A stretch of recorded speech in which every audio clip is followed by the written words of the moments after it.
बिस्मिल्लाहिर्रहमानिर्रहीम। अस्सलामु अलैकुम रहमतुल्लाहि व बरकातुहू। नाज़रीन इकराम, आज हम जिस मौजू पर बात करने जा रहे हैं, जिस बात का आपको पता करने बता रहे हैं, वो ना सिर्फ हमारे ईमान का हिस्सा है बल्कि बर्र-ए-सग़ीर के मौजूदा हालात से भी गहरा ताल्लुक़ रखता है। जी हाँ, हम बात कर रहे हैं ग़ज़वा-ए हिंद के, वो अज़ीम मार्का जिसका जिक्र सल्लल्लाहु अलैहि वसल्लम की ज़बान मुबारक से हुआ और जिसकी झलकियां हमें वक़्त के आईने में दिखाई दे रही हैं।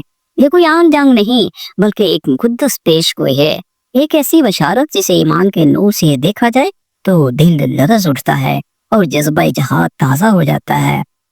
वो मुबारक हदीस जिसमें इस वज़फ़े का जिक्र है, हज़रत सुबहान रज़ियल्लाहु ताला अन्हु से रवायत है कि रसूलुल्लाह सल्लल्लाहु अलैहि वसल्लम ने फरमाया, मेरी उम्मत के दो ग्रोहों को अल्लाह ताला ने दोज़ख की आग से महफूज रखा है। एक वो जो हिंदुस्तान में जिहाद करेगा और दूसरा वो जो ईसा इब्न मरियम के साथ होगा। ये हदीस हमें ना सिर्फ एक अजीम कामयाबी की खुशखबरी देती है बल्कि ये भी बताती है कि ग़ज़वा हिंद एक ऐसा जहाद है जिसमें शामिल होने वाले मुजाहिदीन के लिए अल्लाह ताला की तरफ से नजात की बशारत है।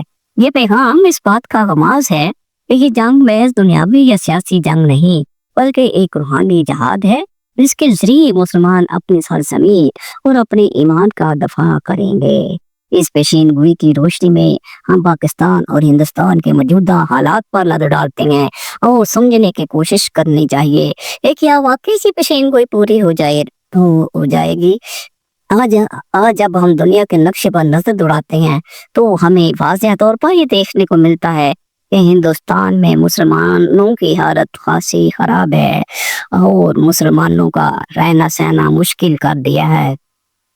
कश्मीर में भारतीय फौज के जुल्म ज़्यादती ने एक अलग ही कहानी रकम हुई है। हजारों कश्मीरी मुसलमानों की जानें ज़ाया हो चुकी हैं और उन्हें अपनी मजहबी आज़ादी हासिल नहीं है, लेकिन दुनिया खामोश है। वहाँ के लोग हर रोज आज़ादी की जंग लड़ रहे हैं। दूसरी तरफ भारतीय हुकूमत अपने जुल्म को छुपाने के लिए झूठे ऑपरेशंस और प्रोपेगेंडा का सहारा ले रहे हैं। इसके अलावा हिंदुस्तान की इंतहा पसंद जमात बीजेपी और आरएसएस में मुसलमान दुश्मन रवैये को अपनाते हुए पाकिस्तान के खिलाफ कई बार झूठे इल्जामात आयद किए हैं। यहाँ तक कि भारतीय हुक्काम ने पाकिस्तान पर दहशतगर्दी की मावनत का इल्जाम लगाकर खुद दहशतगर्दी के नेटवर्क को परवान चढ़ाया है। हालिया बरसों में बलूचिस्तान में भारतीय मुदाखलत और दहशतगर्दी की कार्रवाइयां भी पाकिस्तान की अमन को खतरे में डाल रही है। ये वो हालात हैं जो ग़ज़वा हिंद की पेशीन गोई को हकीकत की तरफ बढ़ते हुए दिखाते हैं। इसमें कोई शक नहीं कि मौजूदा कशीदगी और हिंदुस्तान की मुखालिफ पॉलिसियां इस पेशीन गोई की अलामत हो सकती हैं।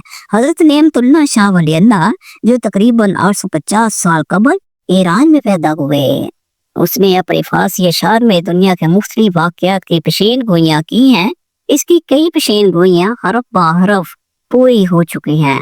मसलन उन्होंने तैमूर, बाबर, हुमायूं, शेर शाह सूरी और दीगरे बादशाहों के बारे में पेशीन गोइयाँ की जो बाद में सच साबित हुई। और अगर हम हजरत नेमतुल्लाह शाह वली की पेशीन गोइयों की तरफ रजू करें तो वो भी ग़ज़वा हिंद के बारे में अपने अशार और पैगामात में बात करते हैं। हजरत नेमतुल्लाह शाह वली ने मुसलमानों के मुस्तकबिल के बारे में जो पेशीन गोइयाँ की उनमें से एक ये भी थी कि एक दिन मुसलमानों को हिंदुस्तान में अजीम फतह हासिल होगी। आपने अपने अशार में इस बात का जिक्र किया कि एक वक्त आएगा जब पाकिस्तान हिंदुस्तान के खिलाफ अजीम मार्के में हिस्सा लेगा और फिर कामयाबी हासिल करेगा। ये तमाम पेशीन गोइयाँ हमें ये बताते हैं कि ग़ज़वा हिंद के वक्त तक हमें बहुत से चैलेंज का सामना करना होगा, लेकिन आखिरकार फतह मुसलमानों की होगी। आते हैं अब इस बार आ जाते हैं कि पाकिस्तान की दफाई पहलू पर जहां हमारी फौज ने हमेशा दुश्मन को मुंह तोड़ जवाब दिया है, पाकिस्तान की दफाई हिकमत अमली दिन ब दिन मजीद मुस्तकम होती जा रही है। हमने अपनी एटमी ताकत को महफूज रखा है और दुनिया के हर कोने में ये पैगाम दिया है कि कोई भी पाकिस्तान की तरफ मैली आंख से देखने की गलती ना करे और ना वो कर सकता है। अब जबकि इस वक्त दुनिया में पाकिस्तान और हिंदुस्तान के दरमियान कशीदगी अपने अरूज पर है, हमें ये बात याद रखनी चाहिए कि जंग किसी मसले का हल नहीं। जंग ना सिर्फ बेशुमार जानों का नुकसान करती है बल्कि उससे गुर्बत, कहर, तमाशी, बदहाली की सूरत हाल भी पैदा होती है।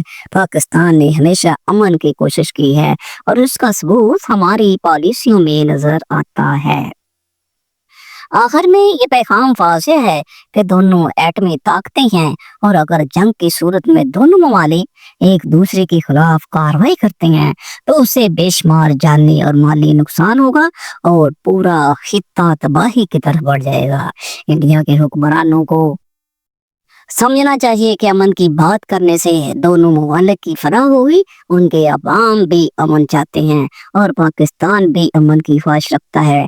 दोनों मुल्कों के अवाम का हक है कि वो अमन से जिंदगी गुजारे और हम सबको उस राह पर चलने की कोशिश करनी चाहिए। अल्लाह ताला हमें अपने ईमान का दफा करने की तौफीक अता फरमाए।